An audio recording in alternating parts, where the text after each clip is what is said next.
Hi, folks. Welcome to I Write Radio podcast and videocast for Monday. Good to have Jimmy Hutton with us.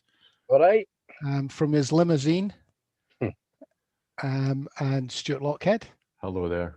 I'm Norris Stewart. We're going to have a quick skate over the press conference today, Nicola Sturgeon's press conference. We chat about Ruth Wishart's piece in the National. Ian Lawson had another piece. Richard Leonard's going to get a mention, whether you like it or not. I'll kick off with the press conference. Today's press conference was all about Christmas and care homes. Effectively, our press don't seem to understand that there are situations where people who are ill and in hospital and have COVID, I would imagine in most of the cases that there are people who are coming to the end of their lives, would be more comfortable in their own home or a care home if that is their own home. They are dying to get the First Minister to say that people with COVID are being sent to care homes. Not one of them thought to ask whether care homes were set up to isolate infected people who people infected with COVID who were coming from hospital, because that wasn't the question they wanted answered. What they wanted to do was headline Nicola Sturgeon sends positive COVID back to care homes. I didn't count the number of questions, but there were at least 3 or 4. So expect headlines on that in the coming days. The second one is Christmas. They're still talking about it, but they want a definitive statement from the First Minister before any Four Nations agreements in place. That took up basically the other half of it. Wait, you're not quite right. They fished on schools as well. There was a really nasty. Well, finish the point about Christmas. Sorry. Apparently now we've got to have an argument about meeting at Christmas and or meeting at New Year. Oh, God. Hogmanay, please. Well, you know what this is going to be. All the Unionist papers will be screaming. All the papers will be screaming about Nicola Sturgeon ignoring Scotland's wonderful New Year celebrations. Oh dear. Shut up. You've spoken to Alex, are you? Yes.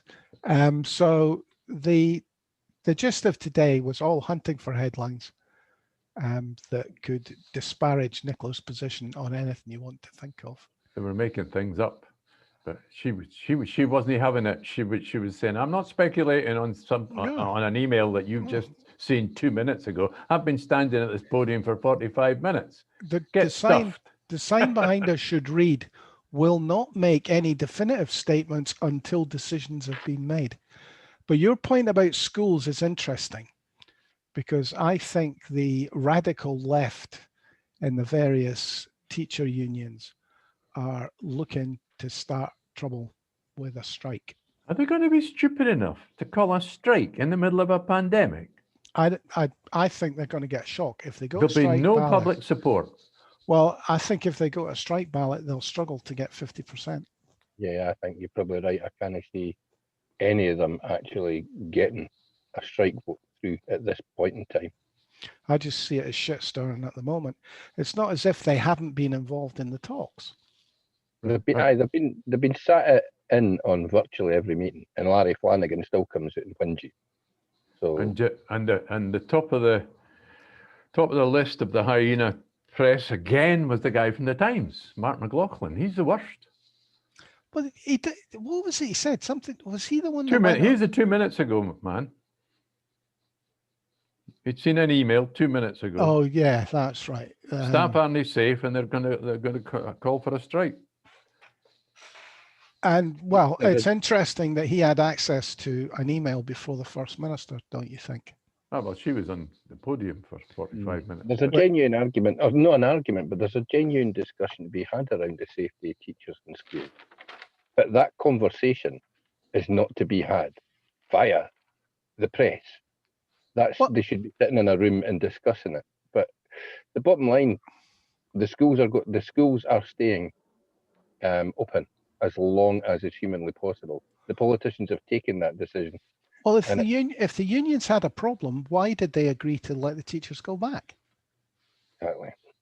And the chief medical officer backed her up 3 times, but he backed her up about the care homes issue and discharge. Has made it very clear that there's been no change to the policy at all. If there's there are times there could be extreme distress with the patient in the hospital. And well, you can imagine Ruth Davidson standing up at FMQs. Mrs. Octa-Shugal couldn't get home. We know she was COVID positive, but she only had a week to live and she would be much more comfortable. And your policy wouldn't let her go home.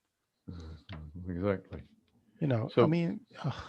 And the chief medical officer also gave her, the First Minister, some backing by saying that the data on schools, there's no evidence that staff at schools are catching the infection any more than they have the people outside. At any more risk, yeah. It is counterintuitive.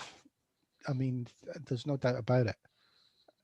You would think that the risk would be higher. Aye, if there's no data, then that would suggest to you that the risk is actually lower. Well, I would have thought in a room of 30 kids, 2 or 3 of them are always going to liable to have it all winter, and a teacher at some point is going to catch it. So if they're not catching it at any higher level, fair play. The measures that they've put in place are obviously working. Well, let's hope it stays like that. Which brings me rather neatly onto Richard Zebedee Leonard, the talking pigeon. He was on the BBC. He got to do the SNP bad bit today. Oh, did he? Dougie Ross must have had a deal. Aye. Well, he was banging on about the statistical analysis that was done on release to care homes, and saying that the stats weren't really, well, he didn't say not dependable, but he said that's not really what they said, and stats aren't everything, and data doesn't really count when it goes counter to my argument. But the stats I've got, so he started off saying, ignore those stats, I've got better stats, and then didn't source them or actually even give figures. Simply said the data I've got is, tells me this, which I think we're going to get a lot of. And of course, he's been talking about Christmas since 1921. Look, there's a nice wee piece in by Ian Lawson, Independence is Killing Labour. And they've just changed spokesperson. Anna Sarwar's been come in and Alex Rowley's been pushed aside. Now, Alex Rowley would have said, yes, we should have if the people of Scotland, they have the right to have a referendum, even if I don't agree with independence. Whereas Anna Sarwar has changed, by him coming in, they've changed the policy, but to no referendum for this next parliament. Anna Sarwar is, yes, the Scottish people have a right to a referendum, but not until there's not enough support to get independence, is essentially his position. Aye. Anna Sarwar has basically bent over and had the fence that Jeremy Corbyn sat on for 5 years inserted surgically between the cheeks of his ass.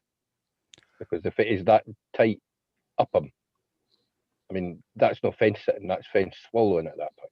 Anna Sarwar, whose father was the general-in-chief of the Punjab, if you remember. The governor of the Punjab, yes, he retired from Parliament here. And got binned for being corrupt. I mean, how corrupt are Ouija Labour that one of their leading lights goes to the Punjab and gets binned for corruption? Well, I would suggest that Anna Sarwar has no right to speak for Scotland. You know what he said? We're going through a pandemic that's changed the world. And our focus for the next 4 or 5 years has to be coming through this pandemic. Highly. pile of Sorry, can I repeat absolute that? No, I don't think I'll bother. Well, in effect, what he's saying is because the Tories are in power for another 4 years. So what he's basically saying is It's giving up. that Scotland should accept Tory rule for the next 4 years. And he's a Labour man. And the Scottish people have absolutely no option or no voice to fight out against that Tory rule because Labour say so. So why are Labour so suicidal? They're sick, mate. They're congenitally stupid. I mean, seriously, you look at Sarwar, and you wonder how he manages to string words together to put them into a sentence. There's absolutely no danger he would ever be a representative of any political party if his old man hadn't bought a seat for them. Well, I mean, Sarwar's that smooth PR-led focus group concentrating kind of politician, isn't he? But if you turn round to him and say to him, look, mate, your party represents 13% of the people, according to the opinion polls, and 42% of that 13% disagree with what you've got to say. So you're actually, and how many people are you speaking for at that point? It'd take him 3 years in a focus group to come up with an answer. Is Sarwar's looking for a lordship? I don't go down that road yet. Basically, he wants to be the next Labour leader in Scotland, regardless of how poor Labour are doing. In fact, it probably suits him the worse Labour do in the next election because he's more likelihood of getting the leadership at that point. It's strange. That was the first thought that popped into my head when I saw the statement. He's trying to make the Labour Party small and totally unionist so that he can get the vote for the leadership. It's going to sound horrible coming from a fat white taxi driver, but he wants to be the first brown person to lead a political party in the UK. Possible. I thought Priti Patel was getting that job. Nah, mate, when it comes to particularly the Glasgow Asian community, he wants to lead that. He wants to be the man in the Asian community in Glasgow. I could see that. And what about he probably already is.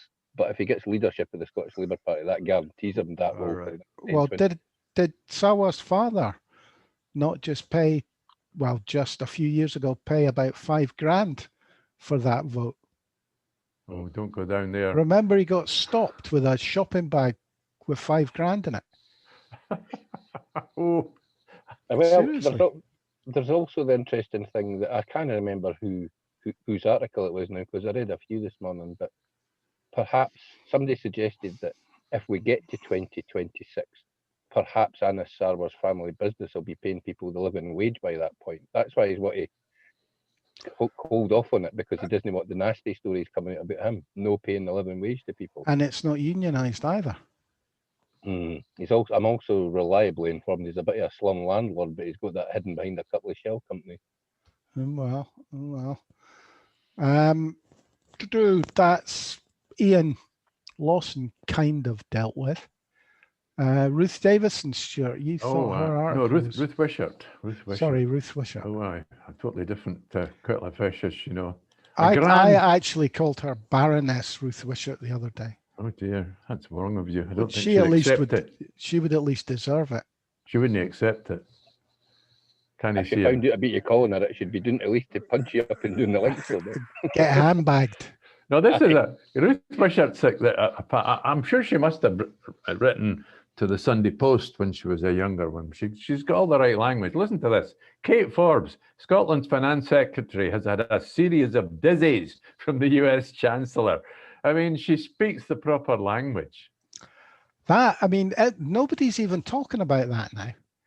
The fact that the Scottish budget is once again being held up. Any planning for the Scottish budget being held up by the fact that Richie Sunak has delayed his budget. Nobody seems to think that matters. Well, do you think Richie Sunak could end up leader of the country before Anas Sarwar becomes leader of the Labour Party in Scotland? I told you yesterday, not until his mammy buys him a new school uniform that's not too small for him. Sorry about that. Yes, Ruth Wishart.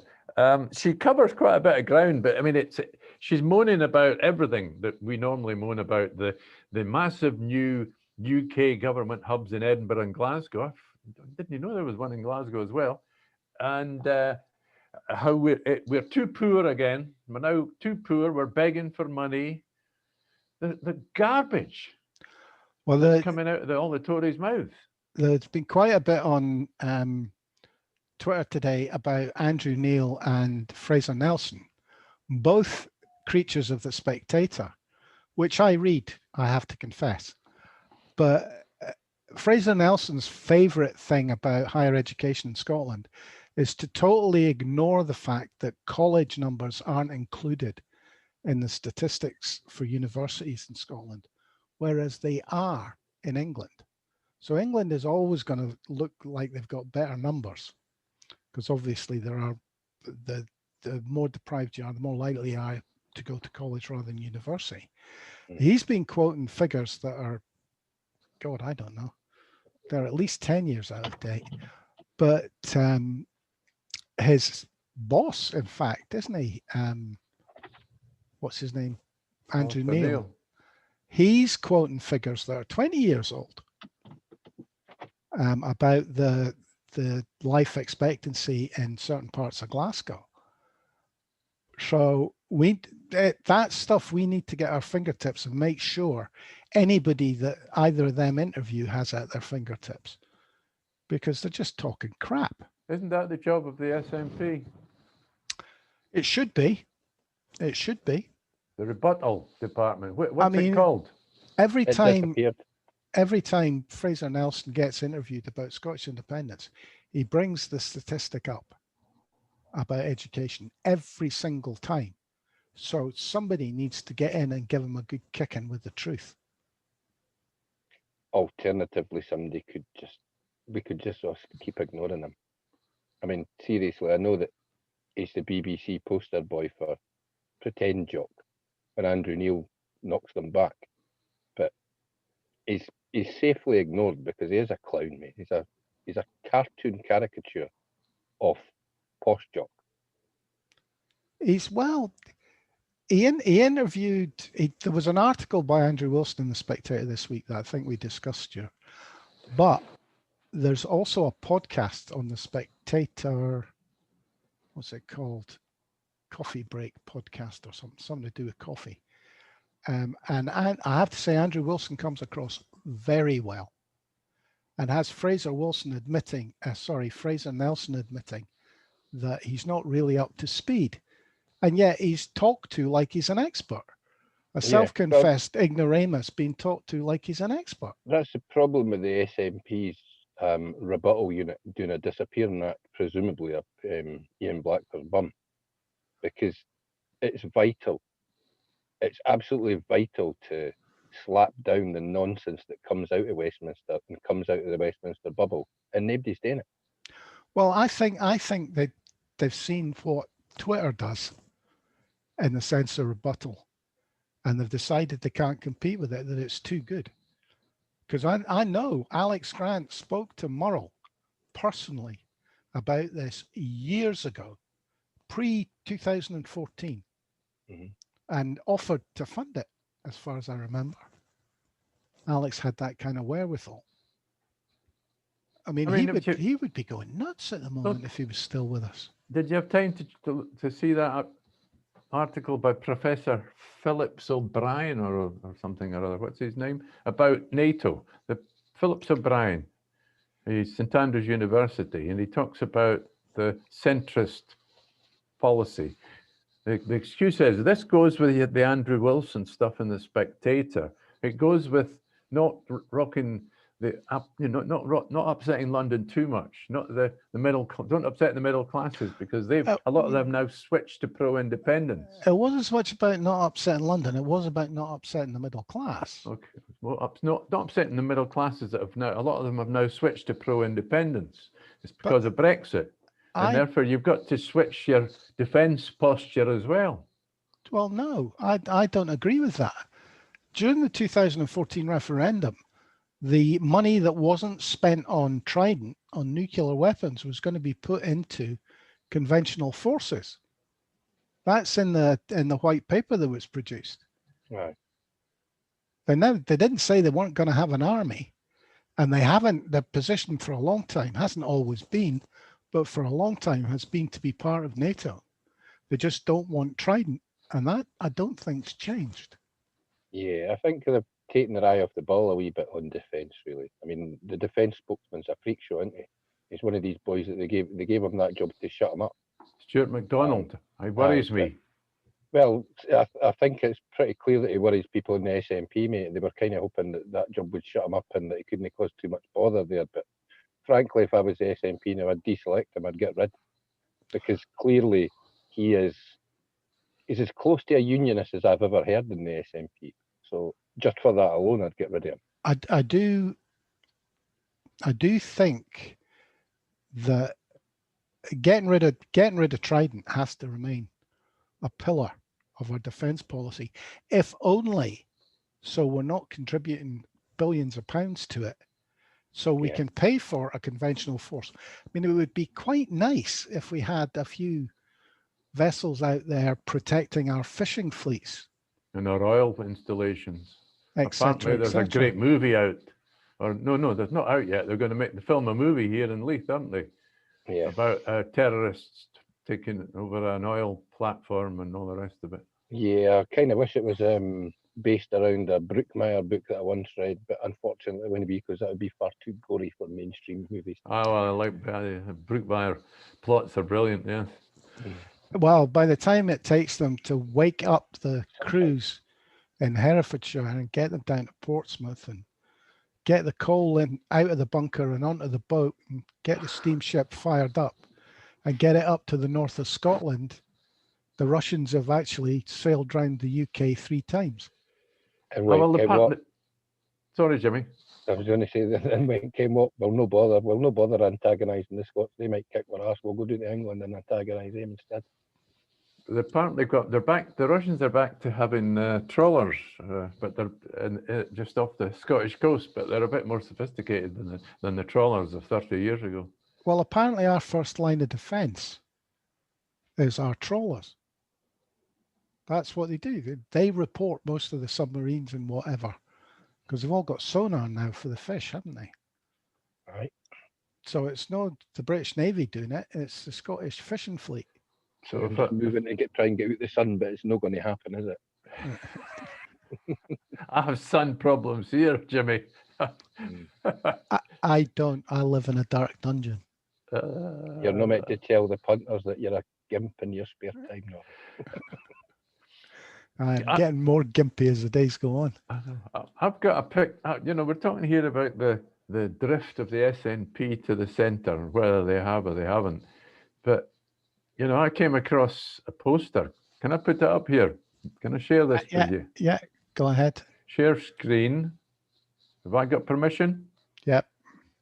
Share. Right. So we'll bring that up. Clips, and it should make it possible for me to share this one.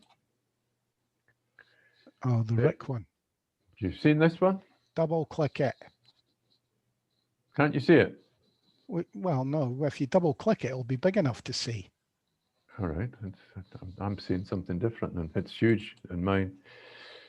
Oh, well, it's not working very well. This doesn't work for that system. Well, folks, it's 2012 JPEG, and it's a poster of Rick, RIC, the Radical Independence Conference.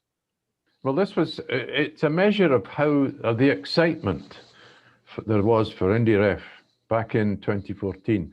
This is the 24th of November, 8 years ago. That's a year and 10 months before the referendum. And the Radical Independence people, they filled a conference hall in a hotel in Glasgow. 900 people from the left turned up and paid to get in. Another Scotland is possible. Independence and the way forward for Scotland. So I'll stop sharing now. We've got the message. That must have been like cats fighting in a bag. 900 lefties in a hotel conference room in Glasgow. I mean, the bar was shut. I'm not saying I agree with what everything the left says, but there was all that excitement then. Where's the excitement now? The only disagreement you have with the left is they're not left enough. No, you're not true. I'm just putting but let's be honest. The left are far too busy talking about independence to actually do anything that would bring independence about. I don't think that's entirely fair with Rick. They did a great job in the housing estates, getting the vote out, getting people registered, stuff like that. They did a good job that way on the ground. And I don't think we should take it away from them. They were probably, that was the area they appeared, to me anyway, to be most effective. I think we do owe them a gratitude, a debt of gratitude, rather. Well, didn't do that great a job, or would have bloody won, eh? Well, I mean, you're hoping that a good percentage of the people that they did get registered stayed engaged. And I'd like to see them do it again. Do you hear me, Rick? Get out there. I think until such time as there's a actual date for a referendum, you'll not get that burst of enthusiasm and excitement that you got a couple of years prior. I might remember we knew the date for the referendum a couple of years before, you know what I mean? This time it's going to be a short campaign. Well, I was reading something yesterday. Apparently the Electoral Commission are insisting on 6 months. The Electoral Commission can throw shite at themselves, basically. They're going to have input as to the question, and that's about it as far as I'm concerned. It's going to be made in Scotland by Scots for Scots, and the Electoral Commission most certainly isn't. Did you guys catch the link I sent of the Bloomberg article? That's from way back in October. Yeah, it's a month old. But what was interesting is it did was it detailed a leaked document that the Tories had put together about how to fight against the SNP. Wargaming, that was the expression. And independence. And it's interesting that the suggestions made in it are now what you see Gove et al. Coming out with. But Gove's this is basically Gove's baby. He's told the cabinet, I can sort out Scottish independence. I know how to do that. And he has his thumb on the pulse of Scotland as much as I have my boot on the throat of Queen Elizabeth of England.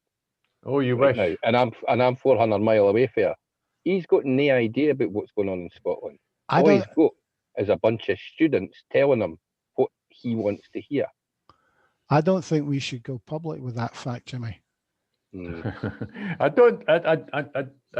can't agree with you there, Jimmy, because I mean, obviously he's paying for very expensive focus groups, so they must have some idea what's going on in Scotland. Oh, this wasn't a survey. Is that evidenced by anything that they're coming out with? Absolutely not. They're the Tories, Douglas Ross, Michael Gove, the lot of them. They're talking to their own supporters. That's the only people they're talking to, and they think that if they talk to their own supporters loud enough, then they'll get a big enough turnout to somehow win an election. I mean, Christ, Douglas Ross came out the weekend again and said he's going to be First Minister. The Tory leaders never get tired of coming out with that line and getting laughed at.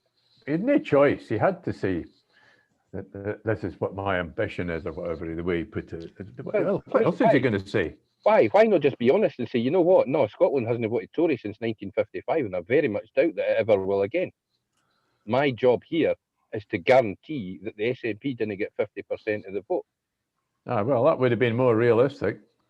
I see as well, there was an article in the Scottish Farmer, which I copied you guys into. Oh, that's looking good. I'm feeling awfully sorry for them. 75% of Scottish farmers would not vote for Brexit. Yeah, well, what does change their minds? Are you saying that they're all stupid?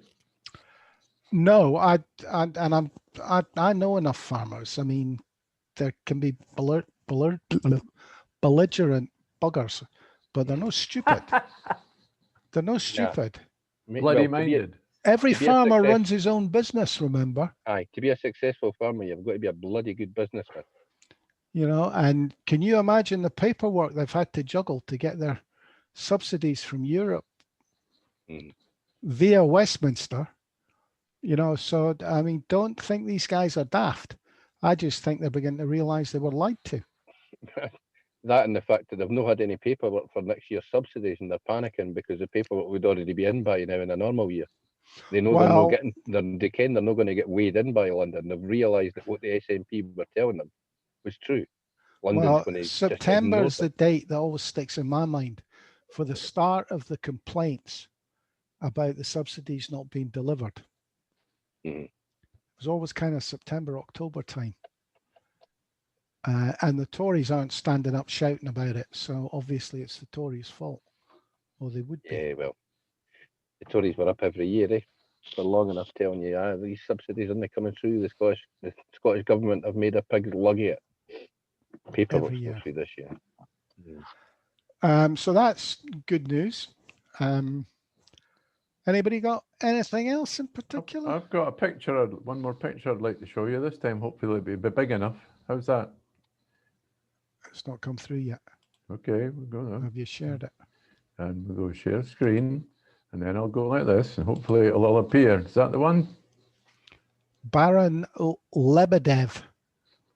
Of Hampton in the London Borough of Richmond upon Thames, and of Siberia in the Russian Federation is the gazetted name, style, and title of the life barony conferred upon Mr. Evgeny Alexandrovich Lebedev, whose father was the head of station of the FSB, the Russian Secret Service in London.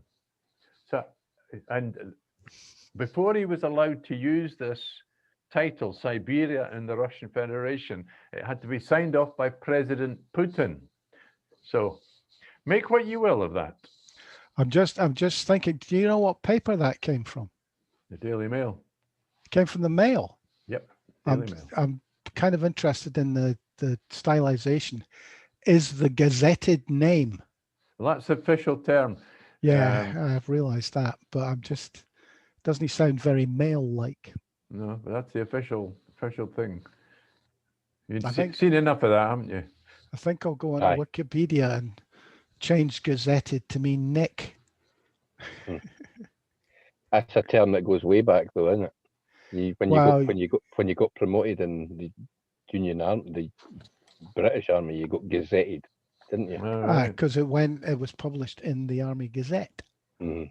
I regret that I never met any of my grandfathers or any of that. You know, I barely knew my father, let alone the next generation. But they were, both sides of my family were army. In fact, I've got a British Army, I hope. I'm descended from a professional soldier who was also a professional cricketer, who also fought for Garibaldi in Italy. He's one of the red shirts. So not a Jacobite then. You forgive me, but I wouldn't fight anybody for a biscuit.